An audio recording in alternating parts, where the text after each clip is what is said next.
আমরা যারা ডায়মন্ড হারবারের থেকে 1-1.5 ঘন্টা ডিস্টেন্সের মধ্যে থাকি তারা কিন্তু একবেলার জন্য ডায়মন্ড হারবার থেকে ঘুরে আবার ব্যাক করে আসি।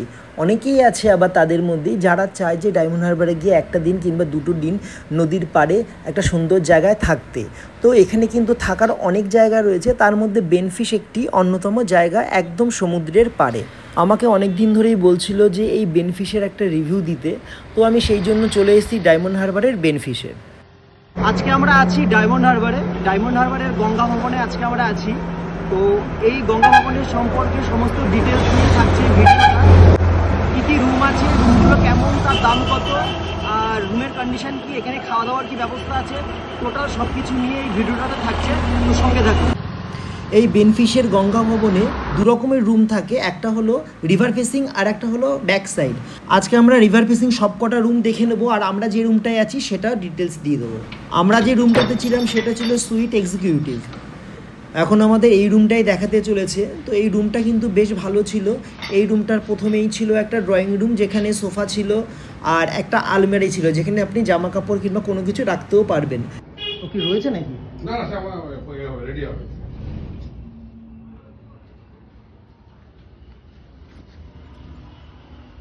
এটা আলাদা করে ব্যালকনি নেই, তাই তো? না ব্যালকনি আছে? না ব্যালকনি ওটার মতন হবে না।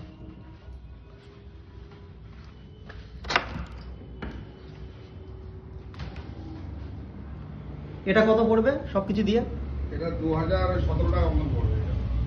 আচ্ছা, আমরা কিন্তু 3টে রুম দেখেছিলাম, তার মধ্যে এই রুমটাই আমার বেস্ট লেগেছিল। তো এই রুমটাই আমরা ফাইনাল করে নিলাম, যদিও এরা বারবার 1200 টাকার একটা রুম আমাদের নেওয়ার জন্য সাজেস্ট করছিল, যেটা আমাদের পছন্দ হয়নি।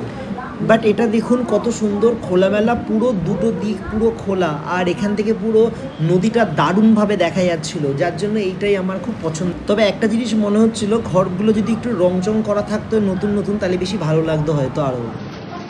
আচ্ছা, আমার সঙ্গে এসেছিল আকাশ। এবার আকাশের রিভিউ নেবো। আকাশ, কেমন লাগলো? খাওয়া দাওয়া কেমন লাগলো এখানকার? খাওয়া দাওয়া ভালো, ঠিক আছে। খাওয়া দাওয়া ঠিক আছে। রিভার সাইড ভালো আছে। রিভার সাইড এমনি ঘরে কোনো সমস্যা নেই। ঘরটা যদি একটু মেনটেনেন্স থাকতো তাহলে একটু ভালো হতো। ঘরের জানলা দিয়ে তাকিয়ে থাকলে এরকম সুন্দর সুন্দর ছোট বড় নানান রকম জাহাজ, বোট, নৌকো যাওয়াটা কিন্তু একদম খুব কমন ব্যাপার, আর যেটা দেখতে কিন্তু আপনার খুবই ভালো লাগবে। আমি এই জানলার সামনে বসে বসে অনেকটা সময় কাটিয়ে দিয়েছিলাম। আমার কিন্তু এক্সপিরিয়েন্স খুবই ভালো। এইখানে আপনারা যদি গিয়ে থাকেন তাহলে অবশ্যই কমেন্টে জানাবেন। আমাদের এই গঙ্গা ভবনে থাকা হয়ে গেল। তো এই গঙ্গা ভবন সম্পর্কে আমি একটু বলে দিচ্ছি। এই যে পুরো ঘরটাই দেখতে পাচ্ছেন, এদিক তিন দিক নয়, এই দুদিকটা পুরো জানলা রয়েছে ওপেন, আর এই দিক থেকে পুরো নদীটা পুরো দেখা যাচ্ছে। এই পুরো একদম রিভার ফেসিং পুরোটা। যতগুলো ঘর দেখেছি এটা কিন্তু একদম বেশি সবার থেকে ভালো দেখছি এটা আমি। আর সব ঠিক আছে, শুধু একটা ব্যাপার হলো সারা রাত ধরে রাস্তা দিয়ে গাড়ি চলে, আর বড় বড় গাড়ি গেলে একটু বাড়িঘর কেঁপে যায়, এটা একটা সমস্যা। এছাড়া কিন্তু খুব সুন্দর। আর এদিকটা কিন্তু এদের আবার পিছনের গ্রিনারিটা আছে, তো এদিকটা বসেও কিন্তু সময় কাটাতে বেশ ভালোই লাগবে। তো মোটের ওপর এইটা কিন্তু বেশ ভালো একটা জায়গা। আর বাথরুমটার মধ্যে গিজার আমাদের লাগেনি, কিন্তু বাকি সব বাথরুম পরিষ্কারই ছিল। আর এদিকে টিভিটা ছিল, টিভিটা কিন্তু সারাদিনই ওরা এসে চালিয়ে দিয়ে গেছিল, কিন্তু কোনো চ্যানেল নেই, কি সব নিউজ চ্যানেল ছাড়া আর কোনো চ্যানেল নেই। এদিকে একটা ঘর আছে।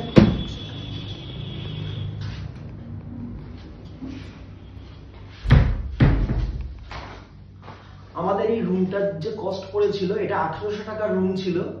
আমাদের এটা পড়েছিল 2016 টাকা।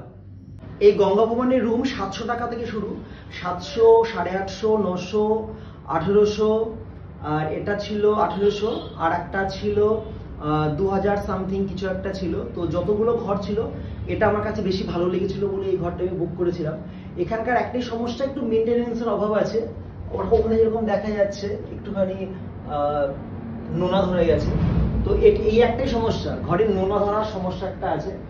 এছাড়া কিন্তু এমনি জায়গা হিসাবে এটা মোটামুটি ভালো। এবার আমরা চলে এলাম গঙ্গা ভবনের পিছনের পোর্শনটা। দেখে নিন এদের পিছনটা কীরকম। এখানে এলাম কেন? এখানে এলাম, এর আসার কারণ হলো এখানে আছে এখানের ক্যান্টিন, বেনফিশের ক্যান্টিনটা। তো এটা কিন্তু এখানকার বেস্ট ফেমাস। আপনি এখানে থাকুন কিংবা নাই থাকুন, আপনি কিন্তু এখানে এসে খেতেই পারবেন। মা, মাসি, শুভেন্দু, প্রশান্ত আর আকাশকে নিয়ে আমরা বেশ ভালো একটা খাওয়া দাওয়া করে ফেললাম। আর এদের খাবার দাবারের দাম কিন্তু বেশ রিজনেবল। এদের বিভিন্ন রকমের থালির অপশান আমাদের দিয়েছিল, তাদের মধ্যে থেকে আমি যেহেতু মাছ খাই না, তো মাছ বাদ দিয়ে ডিম, মাংস এগুলো আমরা নিয়েছিলাম, তো যার টেস্ট ছিল বেশ ভালো। আর রাতে আমরা খেয়েছিলাম চিকেন চাউমিন, তো যেটার টেস্টও কিন্তু খুবই ভালো ছিল। খাওয়া দাওয়া নিয়ে কিন্তু কোনো কথা হবে না, যথেষ্ট ঠিকঠাক খাওয়া দাওয়ার আমরা এখান থেকে পেয়েছিলাম। আপনাদের এখানকার এক্সপিরিয়েন্স কেমন অবশ্যই কমেন্টে জানাবেন। চলুন এবার বাকি দুটো রুম দেখে নিই আমরা। আদা সবজি এটা কত টাকার রুম এটা? এটা 1250, মানে 1400 পড়বে এটা। এটা 1400 পড়বে। এই রুমটাই আমাদের নেওয়ার জন্য বারবার এরা ইনসিস্ট করছিল, এরা ভেবেছিল আমরা এই রুমটাই নেবো, বাট এই রুমটা কিন্তু আমার পছন্দ হয়নি। আমরা যে রুমটাই ছিলাম সেটা কিন্তু এর থেকে বেশ ভালো ছিল। দুটো দিক পুরো খোলা, যেখান থেকে নদীটা দেখা যাচ্ছিল সুন্দর। গিটার চলবে? বছর দুয়েক আগে মা আর মাসি এখানে এসেছিল, তারা তখন এরকম একটা রুমেই ছিল, আমাকে পরে জানালো এই ভিডিওটা দেখার পর। এবার এটা হলো এখানকার সবথেকে দামি রুম, ভিআইপি সুইট। এটার দাম 2200 টাকা, তারপর আবার জিএসটি পড়বে 12%। এই ঘরটির বিশেষ আকর্ষণ এখানে ফ্লোর ম্যাট পাতা ছিল বলে এটা ঘরটা একটি চকচক করছিল। তাহলে গঙ্গা ভবনের সমস্ত রুম সম্পর্কে আপনাদের একটা ধারণা হয়ে গেল রিভার ফেসিং। তাহলে যেতে যেতে চ্যানেলটিকে সাবস্ক্রাইব করে দিন আর ভিডিওটিকে লাইক করে কমেন্টে জানান আপনার কেমন লাগলো ভিডিওটি। নমস্কার।